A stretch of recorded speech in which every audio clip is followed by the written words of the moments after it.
కనిపిస్తా ఉంది. అందుకే ఆయన సోయి తప్పి మాట్లాడుతున్నాడు.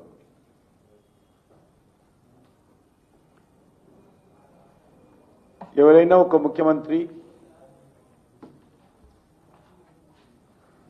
ఎన్నికలప్పుడు కానీ ప్రజల మధ్యకు వెళ్ళేటప్పుడు కానీ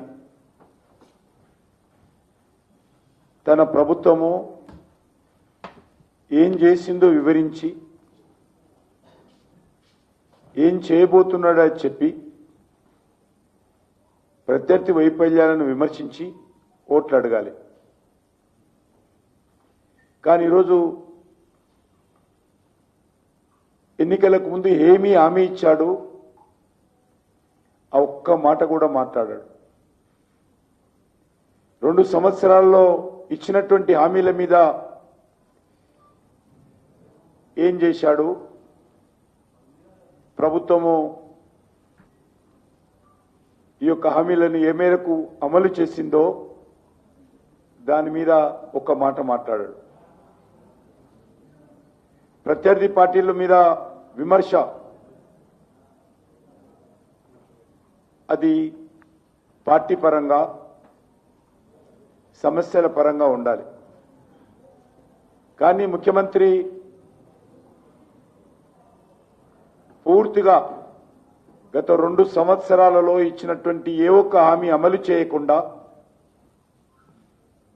పూర్తిగా వైఫల్యం చెంది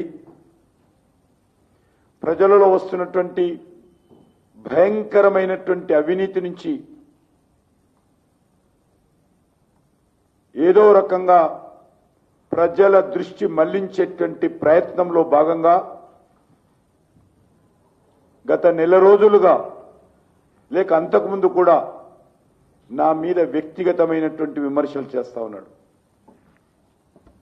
మా పార్టీ మీద తప్పుడు విమర్శలు చేస్తా ఉన్నాడు. మా ప్రధానమంత్రి గారి మీద కూడా తప్పుడు విమర్శలు చేస్తా ఉన్నాడు.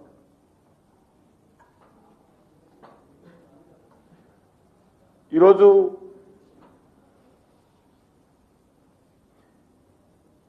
బీజేపీ బీఆర్ఎస్ కలిసిందని దిగజారుడు రాజకీయాలు రేవంత్ రెడ్డి కాంగ్రెస్ పార్టీ నాయకులు ప్రచారం చేస్తా ఉన్నారు. గత శాసనసభ ఎన్నికల్లో కూడా ఇదే విధమైనటువంటి ప్రచారం చేశారు. రాజ్యాంగం గురించి మాట్లాడారు.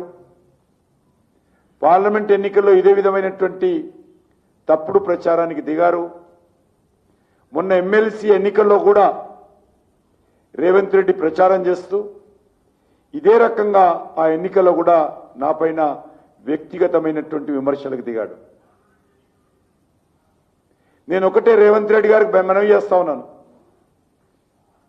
నన్ను వ్యక్తిగతంగా విమర్శించినా, నా మీద తప్పుడు ఆరోపణలు చేసినా, వాస్తవాలకు విరుద్ధంగా మాట్లాడినా, నా వ్యక్తిత్వాన్ని దెబ్బతీసే ప్రయత్నం చేసినా మిస్టర్ రేవంత్ రెడ్డి నేను భయపడునని సందర్భంగా మనవి చేస్తున్నాను.